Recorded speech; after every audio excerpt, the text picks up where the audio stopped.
इससे पहले वाले क्लास में हम लोग पढ़े थे इंट्रोडक्शन ऑफ पल्स क्रॉप। आज का जो हम लोग का टॉपिक है वो है आपका अरहर वाला क्लास हम लोग पढ़ेंगे, जिसमें पिजन पी के बारे में। अरहर को हम लोग क्या कहते हैं? Pigeon P. तो चलिए लिखिए, हम लोग शुरू करते हैं। आज अरहर को पढ़ेंगे। अरहर या इसी को हम लोग क्या बोलते हैं? Pigeon P. अरहर का ही दूसरा नाम क्या है? Pigeon P. इसको एक और नाम से जानते हैं जिसको हम लोग रेड ग्राम बोलते हैं। क्या बोलते हैं? रेड ग्राम। तो अरहर को ही कौन सा ग्राम बोलते हैं जी? रेड ग्राम। इसको हम तूर के नाम से भी जानते हैं। किसके नाम से? तूर के नाम से। ठीक है ना? तो ये भी लिख लीजिए, इसको हम लोग तूर भी बोलते हैं। तो अरहर का चार नाम है। अरहर को पिजन पी के नाम से जानते हैं, रेड ग्राम भी कहते हैं, और क्या बोलते हैं? तूर के नाम से भी जानते हैं। चलिए हम लोग शुरू करेंगे वानस्पतिक नाम से। तो लिखिए बोटेनिकल नेम। Botanical name. अगर हम बोटेनिकल नेम की बात करें तो इसको हम लोग हिंदी में वानस्पतिक नाम कहते हैं। क्या कहते हैं? वानस्पतिक नाम। इसका वानस्पतिक नाम क्या होता है जी? कजानस कजान होता है। क्या होता है? कजानस कजान। तो लिखिए कजानस कजान। अरहर का बोटेनिकल नेम क्या है? कजानस कजान। जो बोटेनिकल नेम आया हुआ है वो कैसे आया समझ लीजिए। जो साइंटिफिक नेम होता है, क्या होता है? Scientific name. यहां पे हम समझा दे रहे हैं। साइंटिफिक नेम का मतलब होता है हिंदी में वैज्ञानिक नाम। तो सभी चीजों का अलग अलग वैज्ञानिक नाम रखा गया है। ठीक है? कोई भी एनिमल है, जैसे मान लेते हैं कि किसी एनिमल को हम लोग कुछ कहते हैं, दूसरे कंट्री में उस एनिमल को कुछ और कहा जाता है, वहां के लोकल लैंग्वेज में। तो इन सभी चीजों को देखते हुए एक विश्व लेवल पे क्या किया गया कि सभी चीजों का साइंटिफिक नेम रखा गया। जैसे आप लोग केमिस्ट्री में IUPAC नेम पढ़ते हैं ना, कि सबका एक ही मतलब नाम जो है वो सभी जगह एक ही होगा वो। ठीक है ना? लेकिन बाकी हम लोग अलग अलग जगहों पे लोकल लैंग्वेज में कुछ भी कहते हैं। जैसे मान लेते हैं कि जैसे हम लोग चावल कहते हैं, चाउर भी कहा जाता है, उसको बन जाता है भात कहता है, धान कहता है, बहुत सारा चीज कहता है लोग। लेकिन उसका एक हम लोग साइंटिफिक नेम दिया है, क्या? Oryza sativa. तो अगर इंग्लैंड में भी बोला जाएगा उसको क्या? साइंटिफिक लेवल पे ओराइजा सेटाइवा। भारत के भी किसी कोने में क्या बोला जाएगा? Oryza sativa. ठीक है ना? उसी तरह तो ये दो टाइप के होते हैं। एक होता है जूलॉजिकल नेम। तो देखिए जूलॉजी में हम लोग एनिमल के बारे में पढ़ते हैं। किसके बारे में? अब बॉटनी में हम लोग क्या कहते हैं? तो इसको हम बोटेनिकल नेम कहते हैं। तो जब हम पौधा पढ़ाते हैं तो वहां पे लिखते हैं बोटेनिकल नेम, और जब हम लोग एनिमल के बारे में पढ़ते हैं तो वहां क्या लिखते हैं? Zoological name. अगर आपको ये दोनों नहीं लिखना है तो डायरेक्ट क्या कह सकते हैं? Scientific name. क्या? तो ये समझ गए। चलिए उसके बाद लिखिए फैमिली। उसके बाद क्या लिखना है? फैमिली। इसको लिख लीजिए कजानस कजान। लिखिए फैमिली। फैमिली क्या हो जाएगा जी? जितने भी दलहनी फसल है वो कौन से फैमिली में आते हैं? लेग्यूमिनेसी या फेबेसी में। तो लिख लीजिए लेग्यूमिनेसी या फेबेसी। ये इसका ओल्ड नेम है। फेबेसी क्या है? ओल्ड नेम है, और ये लेग्यूमिनेसी इसका न्यू नेम है। ठीक है ना? तो इसको लिख लीजिए। इसमें कौन सा हीमोग्लोबिन पाया जाता है बाबू? अरे दलहनी फसल में कौन सा हीमोग्लोबिन पाया जाता है? Leg haemoglobin. क्या पाया जाता है? Leg haemoglobin. लेग्यूमिनेसी या फेबेसी इसको हम कहते हैं। उसके बाद लिखिए क्रोमोसोम नंबर। क्या लिखना है? Chromosome number. अगर हम क्रोमोसोम नंबर की बात करें गुणसूत्र संख्या की, तो गुणसूत्र संख्या इसमें कितना होगा? कितना? कितना होगा? 22 होगा। 22 क्यों होगा? क्योंकि ये खरीफ वाला है। हमने फर्स्ट जो आपका क्लास लिए थे इंट्रो वाला पल्स में, उसमें हमने बताया था कि जितने भी खरीफ के पल्स क्रॉप हैं उसमें कितना क्रोमोसोम होगा? 22 होगा। लेकिन एक एक्सेप्शन में था हर्ष ग्राम। कौन सा था? हर्ष ग्राम, जिसको हम कुल्थी के नाम से जानते हैं।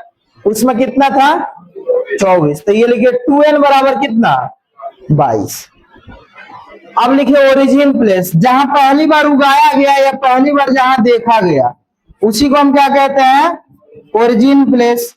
इसको हम बोलते हैं गुण क्या? उत्पत्ति स्थान। क्या बोलते हैं? उत्पत्ति स्थान। उत्पत्ति स्थान बोले तो मतलब जन्म स्थान, ठीक है ना? तो कहां पे है अरहर का जन्म स्थान? देखिए अरहर का जन्म स्थान भारत में ही है। कहां पे है? भारत में ही है। और इसको भारत से ही अफ्रीका में ले जाया गया। कहां? अफ्रीका में। तो कभी कभी क्या होता है कि ऑप्शन में भारत नहीं दिया रहता है, ठीक है? तो उस कंडीशन में हम लोग क्या करेंगे? अफ्रीका लगाएंगे। ऑप्शन में रहता है अफ्रीका। तो लिखिए इसका एक्चुअल में कहां है? इंडिया। और नहीं दिया रहेगा तो अफ्रीका। लिखिए तो ये हो गया आपका ओरिजिन प्लेस। तो अरहर के बारे में बोटेनिकल नेम क्या हो गया? Cajanus cajan. Family leguminosae, chromosome number 22, क्योंकि ये खरीफ का है। अब देखिए ये तो खरीफ का है, लेकिन इसको हम रबी में भी क्या कर सकते हैं? उगा सकते हैं। जैसे हम लोग मक्का उगा रहे थे ना, मक्का कौन से सीजन का है बाबू? खरीफ का है, लेकिन हम लोग तीनों सीजन में क्या कर रहे थे? उसको ग्रो करा रहे थे। चलिए तो ये हो गया आपका ओरिजिन प्लेस, ठीक है? अब नेक्स्ट आइए, लिख लिए ना? चलिए नेक्स्ट आइए। नेक्स्ट लिखिए इंपॉर्टेंस। क्या लिखना है? इंपॉर्टेंस, महत्व। अगर हम इसके इंपॉर्टेंस की बात करें तो क्या क्या इंपॉर्टेंस है, तो सुन लीजिए। पूरे विश्व में सबसे ज्यादा अरहर का कोई प्रोडक्शन करता है तो वो अपना इंडिया है। पूरे विश्व का 90% क्या करता है? अरहर का प्रोडक्शन करता है। और ये क्वेश्चन आपके बोर्ड के एग्जाम में पूछा गया है कि विश्व का कितने प्रतिशत अरहर का उत्पादन भारत करता है? तो कितना प्रतिशत? 90%, ठीक है? 10% में बाकी सभी कंट्री है। तो सबसे ज्यादा प्रोडक्शन अरहर के कहा? इंडिया में। दूसरा क्या है कि दलहनी फसलों में सबसे ज्यादा जो इंपॉर्टेंट क्रॉप है वो है आपका चना, लेकिन दूसरे नंबर पे है कौन सा? आपका अरहर। तो एक तो 90% प्रोडक्शन कर रहा है, और इंडिया का second most important pulse crop कौन सा है? अरहर है। और फिर इसके न्यूट्रिटिव वैल्यू को भी देखेंगे। तो लिखिए पहला line, 90% of the total world's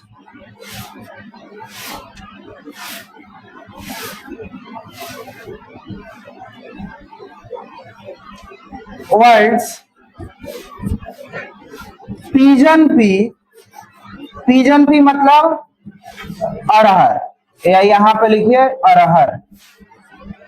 arhar is producing in कहा? प्रोड्यूसिंग इन इंडिया, ठीक है ना? तो लिखिए हिंदी में भी लिख लीजिए, पूरे विश्व का 90% अरहर का उत्पादन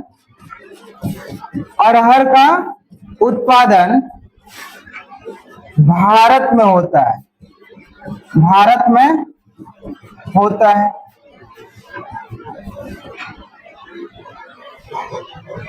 पूरे विश्व का 90% अरहर का उत्पादन कहां होता है? भारत में होता है। सेकंड लिखिए इंपॉर्टेंस इसका,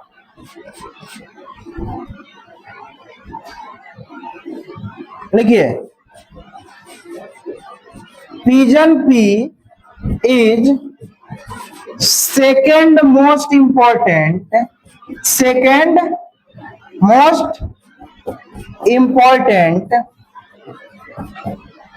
pulse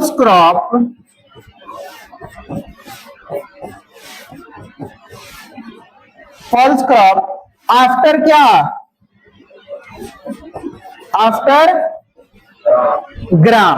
after gram in India. ठीक है, इन इंडिया लिख लीजिए। लिखिए, भारत में चना के बाद अरहर का दूसरा स्थान है। अरहर का दूसरा स्थान है। ये हो गया आपका इंपॉर्टेंस। क्या हुआ है जी, तुमको तबीयत खराब है क्या? तो सो जा रहे हो क्या? वीकनेस हो गया है क्या? खाना ठीक नहीं दे रहा है? हाँ, तो क्लास में सो क्यों रहे हो? चलो आओ। तो ये हो गया इंपॉर्टेंस। तो देखिए, ये वाला पूछा हुआ आपका क्वेश्चन है बोर्ड के एग्जाम में। अब ये अरहर के चना के बाद अरहर दूसरे नंबर पे है कहाँ? भारत में। और पूरे अगर इसमें देखा जाए इसके न्यूट्रिटिव वैल्यू को, तो प्रोटीन 22.3% पाया जाता है। कितना? 22.3। तो नेक्स्ट लिखिए न्यूट्रिटिव वैल्यू, यहीं पे लिखिए न्यूट्रिटिव वैल्यू।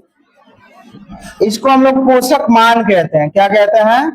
पोषक मान या पोषण मान कहते हैं। अगर हम पोषण मान की बात करें तो प्रोटीन कितना परसेंट? 22.3%। उसके बाद लिखिए फैट 1.7%। देखिए, दाल में कोई स्पेशली प्रोटीन का नाम नहीं है। जैसे हम लोग पढ़ रहे थे ना, गेहूं, आपका चावल और इसके अलावा मक्का, तो उसमें स्पेसिफिक नाम था ना प्रोटीन का। जैसे हम बात करें अगर किसमें, धान में, तो धान के प्रोटीन का नाम ओराइजेनिन है, गेहूं के प्रोटीन का नाम ग्लूटीन है, और मक्का का प्रोटीन का नाम जीन है। ठीक है ना? तो यहाँ पे प्रोटीन देखिए, राइस में प्रोटीन कौन बताएगा बाबू? कितना परसेंट? 6 से 7। व्हीट में कितना? 8 से 13%। इसके प्रोटीन का नाम है ओराइजेनिन। क्या नाम है? ओराइजेनिन। इसके प्रोटीन का नाम क्या है? और ये क्वेश्चन पूछता है कि ये सबसे ज्यादा इंपॉर्टेंट है। ठीक है ना? कि व्हीट के प्रोटीन का नाम क्या है? तो ग्लूटीन।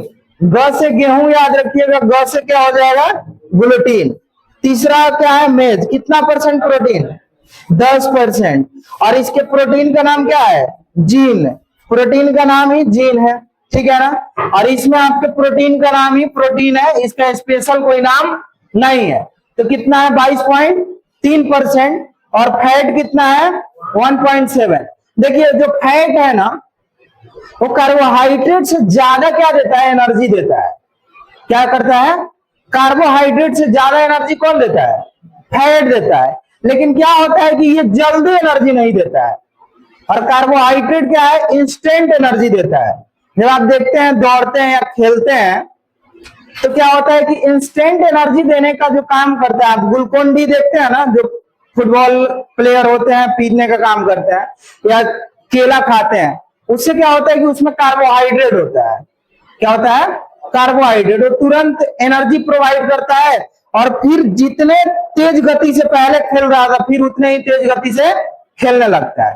लेकिन फैट क्या होता है? धीरे धीरे एनर्जी प्रोवाइड करता है। ठीक है, चलिए, तो ये हो गया फैट। अब लिखिए फास्फोरस। क्या लिखना है? फास्फोरस। इसमें फास्फोरस 3 से 4 ग्राम mg, मतलब मिलीग्राम। ठीक है ना? mg पर 100 ग्राम में पाया जाता है, पर 100 ग्राम में।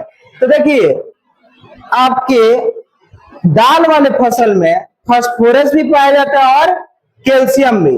और फास्फोरस और कैल्शियम एक का काम क्या है इस दोनों का? हड्डी को मजबूत करता है। क्या करता है? हड्डी को मजबूत। आपके हड्डियों में फास्फोरस और क्या पाया जाता है? कैल्शियम पाया जाता है। क्या? 304, हाँ 304 mg लिखे हैं बाबू, mg, ठीक है ना। मतलब 100 ग्राम में 304 mg पाया जाएगा, ठीक है ना। उसके बाद लिखिए कैल्शियम, और क्या पाया जाता है? कैल्शियम। ये याद रखिएगा, सबसे ज्यादा प्रोटीन पूछा जाता है, ठीक है ना। सबसे ज्यादा क्या? प्रोटीन। तो लिखिए कैल्शियम 73 mg पर 100 ग्राम, 73 mg पर 100 ग्राम। तो ये आपके न्यूट्रिटिव वैल्यू किसके हुए? अरहर के। किसके हुए? अरहर के, ठीक है। और इधर राइस वाला लिख दिए हम, ठीक है। तो चलिए ये न्यूट्रिटिव वैल्यू इसको लिखिए,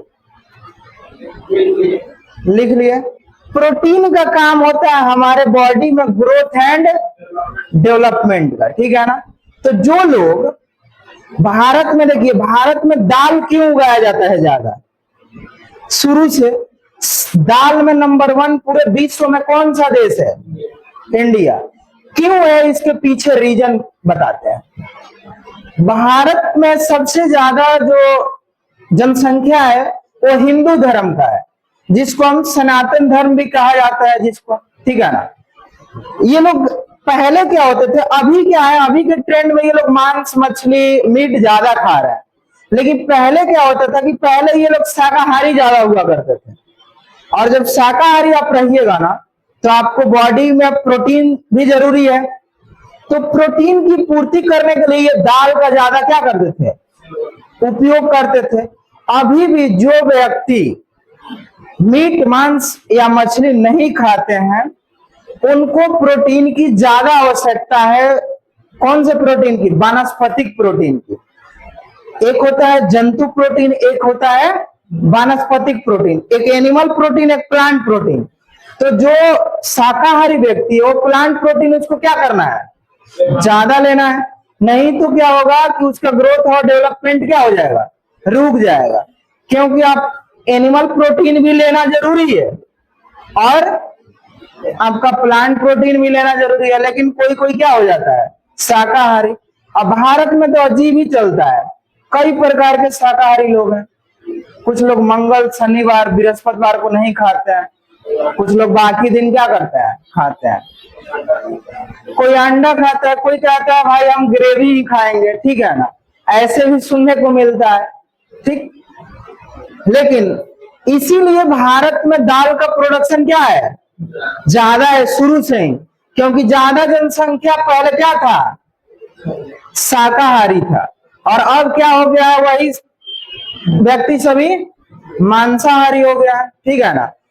अब मांसाहारी शाकाहारी नहीं कहता है, लोग न्यू ट्रेंड में क्या कहता है? वेज खाते हो कि नॉन वेज खाते हो? क्या जी, ये नए नए हर चीज नया नया चीज बदलता रहता है समय के अनुसार, ठीक है ना। पहले बच्चे देखते होंगे कि गांव में पहले अपने पापा को बच्चा सब बाबूजी कहता था, अभी पापा कहता है। बहुत सारे थोड़ा सा स्टैंडर्ड वाला है डैडी कहता है, ठीक है ना। थोड़ा गांव में संस्कारी जो है वो पिताजी कहता है, ठीक है ना। रामायण वाला भाषा थोड़ा सा बोलते हैं। तो ये अलग अलग ट्रेंड, और ये हर चीज का नया नया क्या होता है? बदलते रहता है, ठीक है ना। पहले टीचर लोगों को गुरुजी कहा जाता था। क्या कहा जाता था? गुरुजी।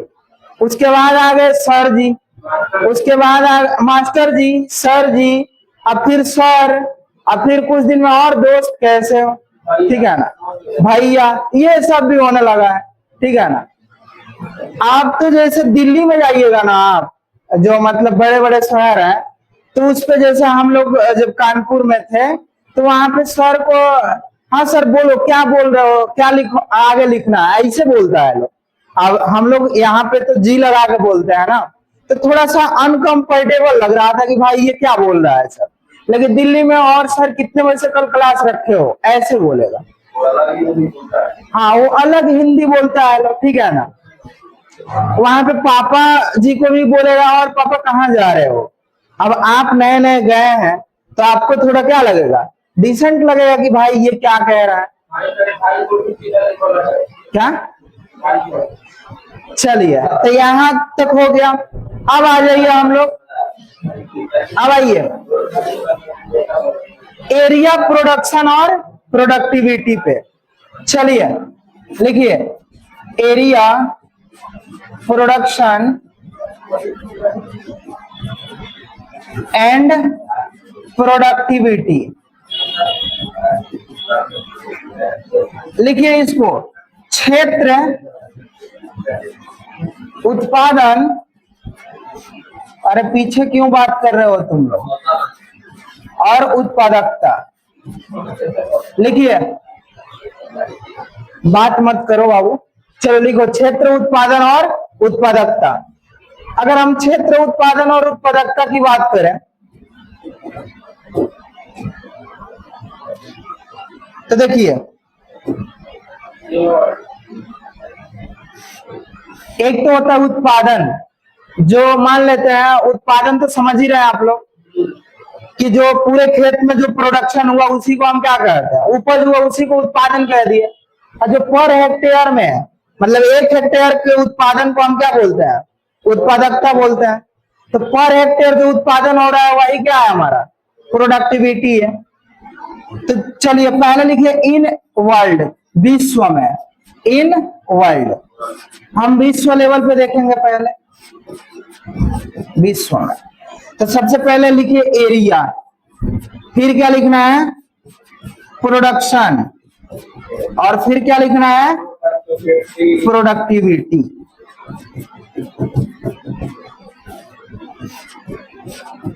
एरिया में क्या है जी, अब प्रोडक्शन में भी इंडिया। हमने पहले ही बताया है कि अकेले 90% क्या करता है, इंडिया प्रोडक्शन करता है। चलिए अब लिखिए प्रोडक्टिविटी। अगर हम प्रोडक्टिविटी की बात करें तो पर हेक्टेयर उत्पादकता एक ट्रिनिडाड और टोबैको देश है, ठीक है ना, जो कि कैरेबियन देश है, जो वेस्ट इंडीज वाला देश है ना, उसी में एक कंट्री है जिसका नाम है, लिखिए, Trinidad and Tobago. Tobago, tobacco नहीं, टोबैगो। लिखिए, लिखिए ट्रिनिदाद और टोबैगो। इसका सबसे ज्यादा पर हेक्टेयर उत्पादन है किसका, अरहर का, ठीक है ना।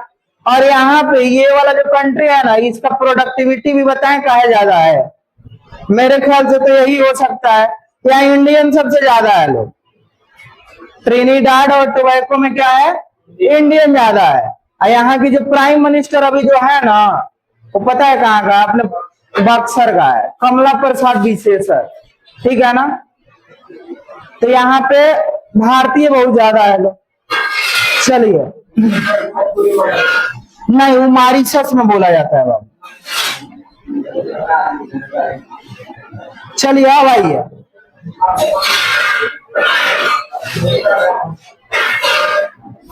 ये हो गया आपका विश्व में, ठीक है ना। अब आइए इन इंडिया, इन इंडिया। अब हम देखेंगे भारत में, भारत में क्या सीन है भाई। तो देखिए, अगर हम एरिया में बात करें तो एरिया में भारत महाराष्ट्र के पास है। सबसे ज्यादा एरिया पे अरहर का खेती कौन करता है, राज्य महाराष्ट्र। लेकिन बात यह नहीं है कि ज्यादा खेती क्षेत्र पे किया है तो ज्यादा प्रोडक्शन भी करेगा, वैसे ही होता है। कोई बहुत ज्यादा पढ़ता है तो ऐसा थोड़ा ना है कि बहुत ज्यादा नंबर ला देगा, ठीक है ना। लेकिन बात यह है कि बहुत ज्यादा क्या कर रहा है, पढ़ रहा है, तो कभी उसका मेहनत क्या होगा, रंग लाएगा। चलिए, तो ये हो गया एरिया में कौन सा राज्य हो गया, महाराष्ट्र, ठीक है ना। प्रोडक्शन की अगर हम बात करें तो प्रोडक्शन में कौन सा राज्य हो जाएगा जी, उत्तर प्रदेश। लिखिए यूपी।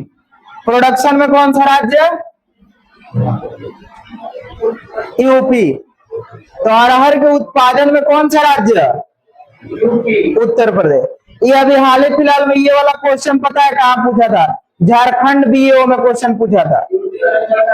हाँ, सीयूटी का रिजल्ट भी आ गया है और बीसीईसी का भी रिजल्ट कल आ गया है। जो सीयूटी है उसका भी, हाँ, तो ज्यादा समय इसमें नहीं लेता है बाबू, ठीक है ना।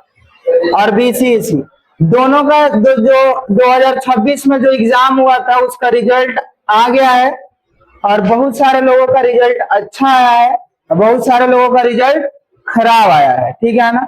तो देखिए, जिन लोगों का रैंक अच्छा है उन लोगों का तो अच्छा कॉलेज मिलना, अच्छा यूनिवर्सिटी मिलना लाजमी है। तो देखिए, आप लोग भी ऐसे ही मेहनत करते रहिए। सबसे इंपॉर्टेंट जो सीयूटी में है, ये जिसका मान लेते हैं कॉम्बिनेशन आप लोगों का कौन सा है जी? एबीसी। तो एग्रीकल्चर, बायो और केमिस्ट्री। एग्रीकल्चर और बायो का जो पोर्शन है ये काफी इजी वे में भी ही रहता है, ज्यादा भारी नहीं रहता है। लेकिन केमिस्ट्री इसका टॉप लेवल का रहता है, ठीक है ना। केमिस्ट्री बीसीईसी में भी टॉप लेवल का रहता है। तो आपको इस दो सब्जेक्ट पे सबसे ज्यादा ध्यान देना है। अरे जो आपका करीबी मित्र होता है तो उसी को ना ज्यादा क्लोज रखते हैं। हम मान लेते हैं थोड़ा जो कट कट के रहता है उसको कहते हैं यार इसको साइड करो, जरूरत पड़ेगा तो इसको क्या करेंगे, बुलाएंगे, ठीक है ना। वैसे ही केमिस्ट्री को भी पढ़ना, ऐसा नहीं है पूरे तरह से छोड़ नहीं देना है, ठीक है ना। केमिस्ट्री में भी पढ़ना है जिसमें से आपको 50 क्वेश्चन में मिनिमम 20 से 25 क्वेश्चन क्या कर लें, बना लें। एग्रीकल्चर बायो में अगर अच्छे से आप क्लास कर लेते हैं, ठीक है, तो इसमें नो डाउट हम कह रहे हैं ना कि एग्रीकल्चर में आपका 50 में 45 प्लस क्वेश्चन सही करके आइएगा, ठीक है। और बायो में भी आप 40 प्लस करके आइएगा, क्योंकि बायो भी आपका बहुत सारे टर्म है, अब बहुत मजा भी आता है आप लोग को पढ़ने में। आप लोग उस पर क्या करते हैं, ज्यादा फोकस भी करते हैं, क्योंकि जो चीजें समझ में आता है ना उस पर हम लोग क्या करते हैं, ज्यादा टाइम देते हैं। और जिस पे ज्यादा टाइम देंगे वो अपना हो ही जाएगा, वैसे ही है। तो इस दोनों पे ज्यादा फोकस करना है और केमिस्ट्री को भी साथ लेकर चलना है। और देखिए, तैयारी कोई हलवा नहीं है बाबू, और दाल भात का भुजिया नहीं है कि आप तुरंत किए और तुरंत हो गया। आपका तैयारी क्या होता है कि मिनिमम आपको 6 से 7 महीने तैयारी करना पड़ेगा। अभी ये जो आप तैयारी कर रहे हैं ये बोर्ड लेवल और साथ में एंट्रेंस लेके चल रहे हैं हम लोग, ठीक है ना। और बीसीईसी में भी सेम है, जिसका एबीसी ग्रुप है उसमें भी एग्रीकल्चर 100 क्वेश्चन पूछता है, इसमें 50-50 पूछता है और इसमें कितना कितना 100-100। तो इसमें अगर मान लेते हैं रैंक कैटेगरी में आपका टॉप 30 में, टॉप 30 में रहिएगा तभी जाके कॉलेज मिलेगा बीसीईसी में, नहीं तो नहीं मिल पाएगा, इतना याद रखिए। अगर भाग भरोसा अच्छा रहा तो अगर मान लेते हैं 40 रैंक भी आ गया, जैसे बीसी जो कैटेगरी है, ठीक है ना, बैकवर्ड कास्ट, उसमें ज्यादा फाइट है, जिसमें यादव, कुशवाहा, कुर्मी ये सब लोग हैं ना, उसमें ज्यादा फाइट है यार। और बाकी जनरल में तो समझ ही रहे, जनरल में सारे लोग आ जाते हैं, तो ज्यादा मेहनत करने की जरूरत है, ठीक है। तो चलिए, इसका रिजल्ट आ चुका है और बहुत सारे लोगों का सपना क्या होगा, पूरा होगा। आपका भी देखते देखते आ जाएगा बीसीसी और सीयूटी का एग्जाम। तो इसलिए आप लोग तैयारी करते रहिए। और आपको अगर तैयारी करना है, ये ऑनलाइन वाले लोगों को लिए बता रहे हैं कि अगर ऑफलाइन पढ़ना है तो मगध एग्रीकल्चर क्लास आप ज्वाइन कर सकते हैं, जो कि आपके पटना में बाजार समिति में चल रहा है। और अगर आपको ऑनलाइन पढ़ना है तो ऑनलाइन अभी यूट्यूब पे अभी क्लास चल रहा है, ठीक है ना, रिकॉर्डेड वीडियो ही डाला जा रहा है, तो वहां से भी कर सकते हैं। तो सिर्फ आप एग्रीकल्चर पढ़ पाइएगा, बायो केमिस्ट्री के लिए फिर आपको आना पड़ेगा, ठीक है ना, क्योंकि बायो केमिस्ट्री भी आपको बहुत जरूरी है रिजल्ट के लिए। तो चलिए, एग्रीकल्चर का तो आपको हम पूरा यूट्यूब पे दे देंगे क्लास। चलिए हम लोग पढ़ते हैं। अब प्रोडक्शन हो गया, आप देखते हैं प्रोडक्टिविटी की बात, ठीक है ना। प्रोडक्टिविटी, अगर हम प्रोडक्टिविटी की बात करें तो पर हेक्टेयर उत्पादकता की बात किया जाए तो सबसे ज्यादा किसका हो सकता है? अब कोई और राज्य नहीं दिख रहा है, हाँ देखिए हरियाणा, वो क्या का प्रोडक्शन करेगा? क्या?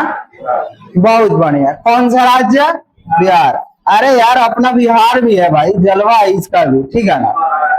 हाँ तो प्रोडक्टिविटी में, आहार के प्रोडक्टिविटी में कौन सा राज्य? बिहार, ठीक है ना।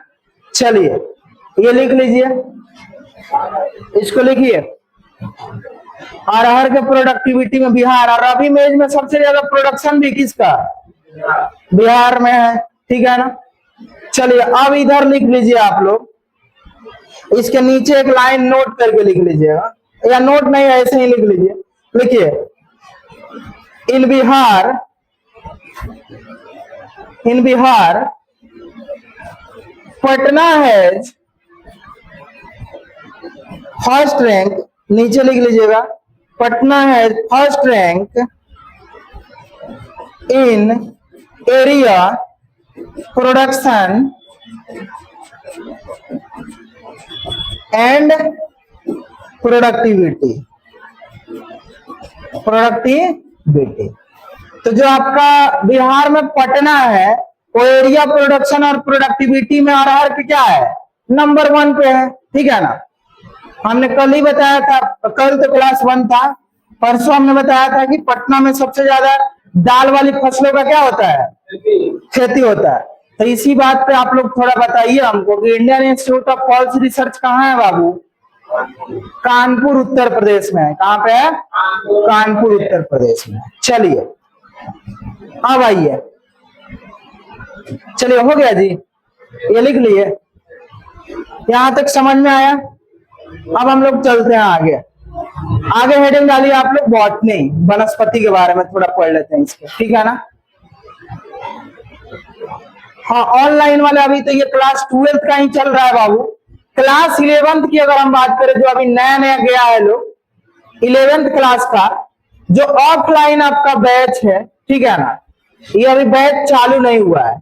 ऑफलाइन बैच हम लोग आपको रक्षाबंधन और 15 अगस्त के शुभ अवसर पे लॉन्च कर रहे हैं हम लोग, ठीक है ना। थोड़ा देर से ही लॉन्च करेंगे लेकिन एकदम अच्छे से लॉन्च करेंगे। तो ये रक्षाबंधन और आपके 15 अगस्त के शुभ अवसर पे ये लॉन्च हो रहा है आपका 10 अगस्त से, सॉरी 10 अगस्त बोल रहा है। तो इसका क्लास ये 10 जुलाई से ये स्टार्ट हो रहा है। कब से? 10 जुलाई से। तो जितने भी इस साल क्लास 11 में गए हैं एग्रीकल्चर वाले बच्चे, उनका क्लास ऑफलाइन 10 जुलाई से चालू होने वाला है, और इसमें आपको 10 दिन का डेमो क्लास भी देखने को मिलेगा। तो आप लोग ज्वाइन करके क्लास को कर सकते हैं, पहले डेमो देख सकते हैं, उसके बाद आप क्लास को ज्वाइन कर सकते हैं। एक बेसिक न्यूनतम फी में आपकी संपूर्ण तैयारी करवाई जाएगी, जिसमें आपको बोर्ड का तो तैयारी करवाया ही जाएगा, साथ में आपको बीसीसी, सीवीटी और आईसीआर का जो एग्जाम होता है आपका एंट्रेंस, उन सभी एग्जाम को ध्यान में रखते हुए तैयारी करवाया जाएगा। और हाँ, रहने के लिए कोई दिक्कत नहीं है, आप लोग आइएगा तो हॉस्टल का भी व्यवस्था है यहाँ पे, तो कोई दिक्कत है नहीं। बाकी आपको केमिस्ट्री का भी क्लास मिल जाएगा, बायो का भी क्लास मिल जाएगा।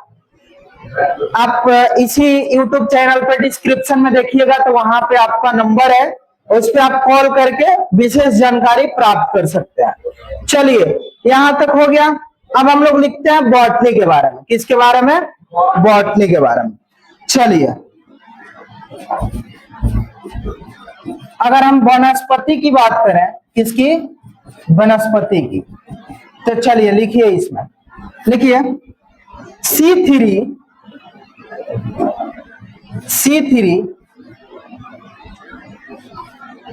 अच्छा ये बताइए, अरहर कौन सा प्लांट है? शॉर्ट डे की लॉन्ग डे? खरीफ है तो क्या होगा? Short day. बहुत बढ़िया, लिखिए short day and cross pollination की सेल्फ पॉलिनेशन। देखिए एक्चुअल में तो होता सेल्फ है, लेकिन कभी कभी इसमें क्रॉस पॉलिनेशन भी हो जाता है, ठीक है ना, प्राकृतिक कारणों से। जैसे हवाओं में उसके क्या परागकण उड़ के आके किसी दूसरे फीमेल फ्लावर पे क्या हो जाते हैं? आ जाते हैं। तो इसमें सेल्फ पॉलिनेशन के साथ साथ कौन सा पॉलिनेशन होता है? क्रॉस। इसीलिए अरहर को हम लोग ऑफन क्रॉस पॉलिनेशन कहते हैं। क्या कहते हैं बाबू? Often cross pollination. लिख लीजिए, देखिए ऑफन क्रॉस पॉलिनेटेड क्रॉप। तो C3 short day and often cross pollinated actual में है सेल्फ। ऑफन क्रॉस हम इसलिए लिखते हैं, ऑफन का मतलब अक्सर, कभी कभी क्या हो जाता है? पर परागण हो जाता है, जिसको हम लोग इंग्लिश में क्या कहते हैं? क्रॉस पॉलिनेशन कहते हैं। उसके बाद लिखिए फ्रूट टाइप। कौन सा टाइप? अब देखिए फ्रूट टाइप की अगर हम बात करें कि इसके फ्रूट के प्रकार को क्या कहते हैं, ठीक है ना, जिसको हम लोग फल प्रकार कहते हैं, तो इसके फल को प्रकार को क्या कहेंगे भाई? पॉड कहेंगे। क्या कहेंगे? पॉड। लिख लीजिए पॉड। क्या कहते हैं? पॉड कहते हैं।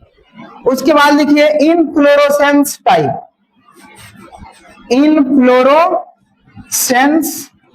टाइप पुष्प क्रम का प्रकार। जो आपका पुष्प का क्रम है वो किस क्रम में लगा रहता है? अरहर में पुष्प क्रम प्रकार। तो देखिए अगर हम पुष्प क्रम प्रकार की बात करें तो आप लोग देखें अरहर का प्लांट कितने लोग देखे हैं भाई? हाँ, जो अरहर का आप लोग प्लांट जब देखिएगा तो जो मतलब लास्ट पोर्शन होता है, जैसे ये ब्रांचेस निकला ना, तो इसका लास्ट जो पोर्शन होता है यहां से गुच्छे में निकलता है। क्या होता है? गुच्छे में। तो इसको हम लोग रेसीम प्रकार बोलते हैं। कौन सा प्रकार? रेसीम। तो लिखिए इसको क्या बोलते हैं हम लोग? रेसीम। लिख लीजिए। तो इसके पुष्प क्रम को क्या बोलेंगे? रेसीम बोलते हैं।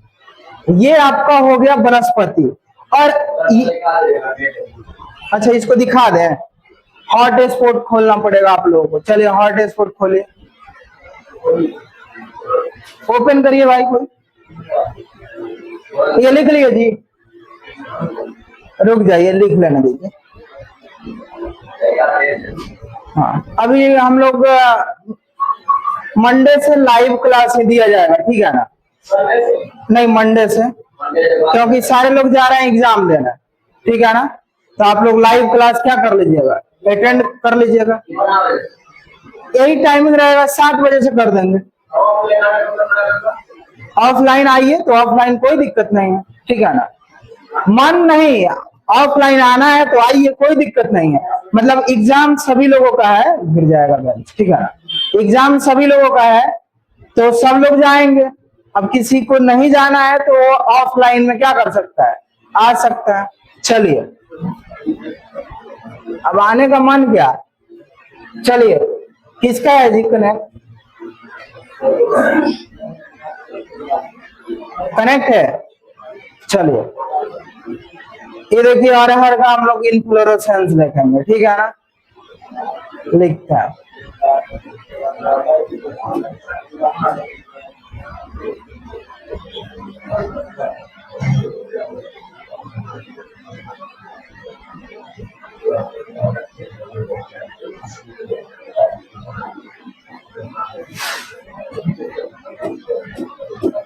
अरे पीछे तुम लोग बहुत बात करता है, ठीक है ना?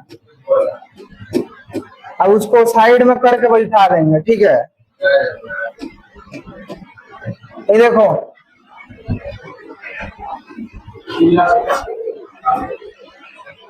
कैसा फ्लावर होता है इसका? पीला कलर का। चलिए देखिए ये सबसे आखिरी में क्या होता है कि यहां से निकलने के लिए ब्रांचेस में क्या हो जाता है ये, और थोक थोक में गुच्छे में क्या होता है? निकल जाता है। और इसी के दाना को, ये पूरे दाना को हम लोग क्या बोलते हैं? फ्रूट टाइप को पॉड बोलते हैं। क्या बोलते हैं? पॉड। पॉड का हिंदी फली होता है। क्या होता है? फली होता है। तो यही आपका अरहर का प्लांट है, आप सभी लोग देखे भी होंगे, ठीक है ना? देख लीजिए, देखे है ना? अरहर को पिजन भी कहते हैं, और क्या बोलते हैं? कौन सा ग्राम? रेड ग्राम। और क्या बोलेंगे? तूर बोलेंगे, ठीक है ना? चलिए अब आ जाइए। अब लिखिए आप लोग इसके बाद क्लाइमेट, हेडिंग क्या डालना है, क्लाइमेट। लिखिए अगर हम जलवायु की बात करें तो किस टाइप के जलवायु में हम इसको उगा सकते हैं, ठीक है ना। तो देखिए अरहर को हम लोग गर्मी में भी उगा सकते हैं और ठंडी में भी उगा सकते हैं, ठीक है। तो लिखिए क्लाइमेट में, लिखिए it can be cultivated, it can be cultivated both hot में मतलब 40 degree Celsius temperature and hot and low temperature या कूल टेम्परेचर लिख सकते हैं। तो लिख लीजिए low temperature, low temperature. Low temperature में मतलब 5 से अगर 10 डिग्री टेम्परेचर भी रहे तो भी इसको हम क्या कर सकते हैं, उगा सकते हैं 5 से 10 डिग्री सेल्सियस। तो it can be cultivated both hot and low temperature, ठीक है ना।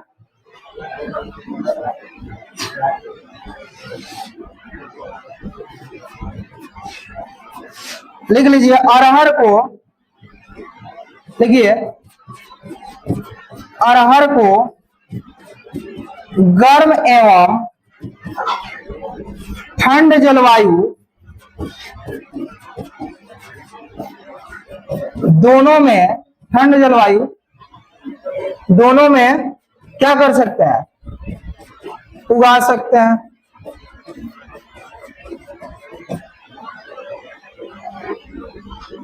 यहाँ दोनों हटा दीजिए, गर्म एवं ठंड जलवायु लिख लीजिए, गर्म एवं ठंड जलवायु में उगा सकते हैं, ठीक है ना। उसके बाद लिखिए, उसके बाद लिखिए नीचे मॉइस्ट एंड, मॉइस्ट का मतलब मॉइस्चर, ठीक है ना। Moist and warm, moist and warm climate is more suitable for vegetative growth। कौन सा ग्रोथ, ग्रोथ वनस्पतिक वृद्धि के लिए गर्म और नम जलवायु उपयुक्त रहता है, ठीक है ना। कब, वनस्पतिक वृद्धि के लिए नम, क्योंकि जब आप अरहर को खरीफ में बोइएगा तो हो सकता है जून 15 जून तक बो दीजिएगा, तो उसके बाद जब वनस्पतिक वृद्धि होगा धीरे धीरे बढ़ेगा तो उस टाइम जुलाई और अगस्त में देखते हैं कि क्या होने लगता है, बारिश। तो जलवायु कैसा हो जाएगा, नम हो जाएगा और गर्म तो रहता ही है। तो लिख लीजिए हिंदी में इसको, लिखिए वनस्पतिक वृद्धि के लिए, वनस्पतिक वृद्धि के लिए नम एवं गर्म जलवायु उपयुक्त रहता है। गर्म जलवायु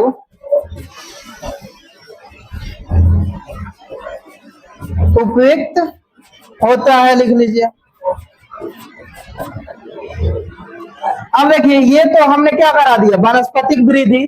अब वनस्पतिक वृद्धि के बाद क्या आएगा, रिप्रोडक्टिव स्टेज आएगा जिसमें फ्लावर आएगा और फल आएगा, फ्लावर और फल आएगा, तो उसको हम बोलते हैं रिप्रोडक्टिव स्टेज।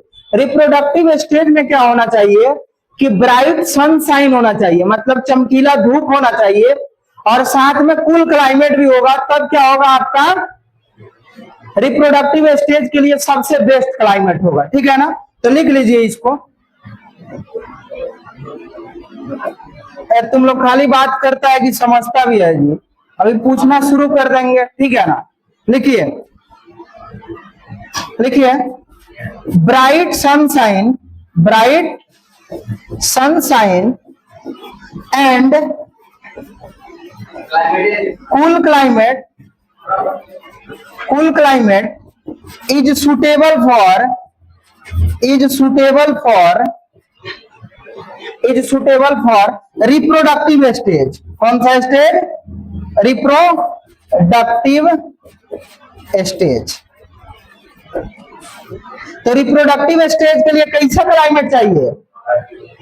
ब्राइट सनशाइन, मतलब चमकीला धूप। देखते हैं ठंडी के दिनों में हल्का हल्का चमकीला धूप आता है।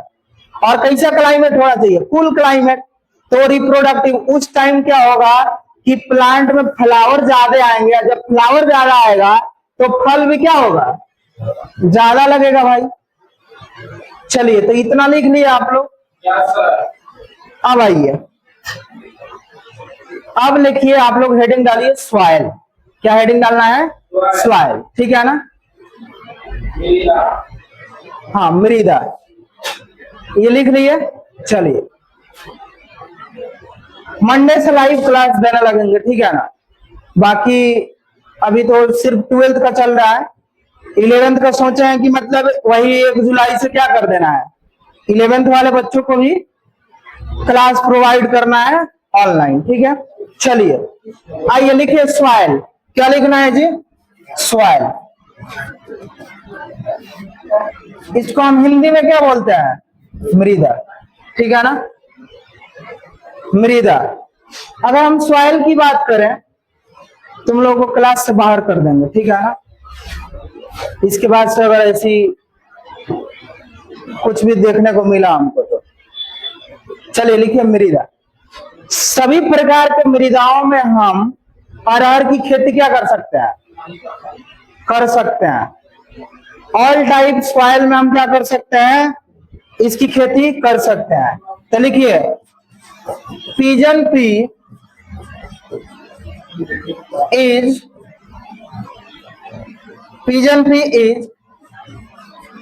कैन बी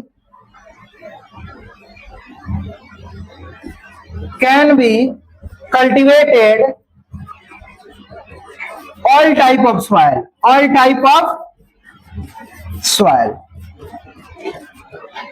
पिजन पी की खेती हम सभी प्रकार के मृदाओं में क्या कर सकते हैं? कर सकते हैं, ठीक है ना? अरहर की खेती सभी प्रकार की मृदाओं में कर सकते हैं।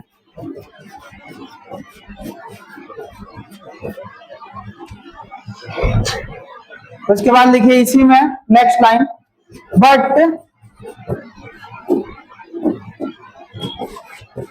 More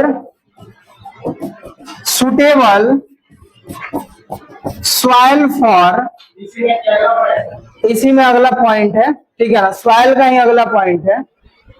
but more suitable soil for pigeon P cultivation, pigeon P cultivation is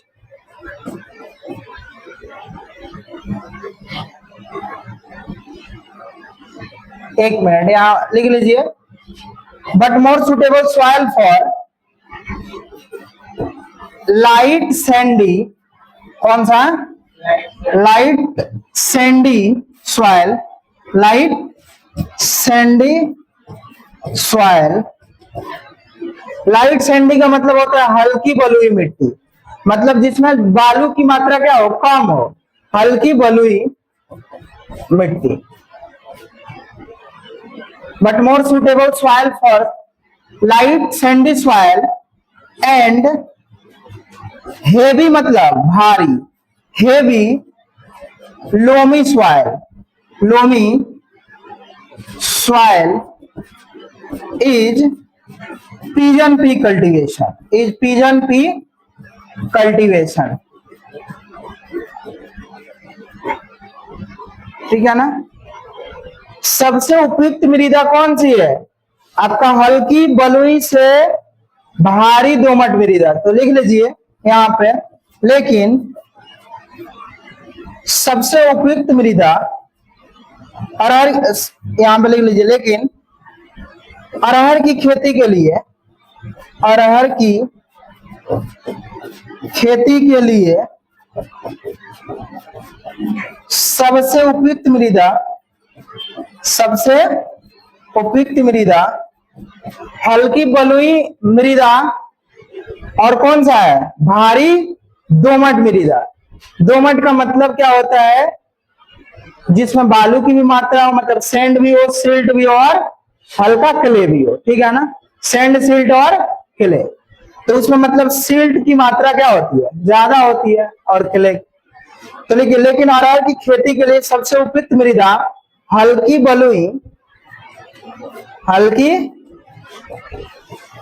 बलुई से भारी दोमट मृदा है। भारी दोमट मृदा, इस लाइन को कर लीजिए। लेकिन अरहर की खेती के लिए हल्की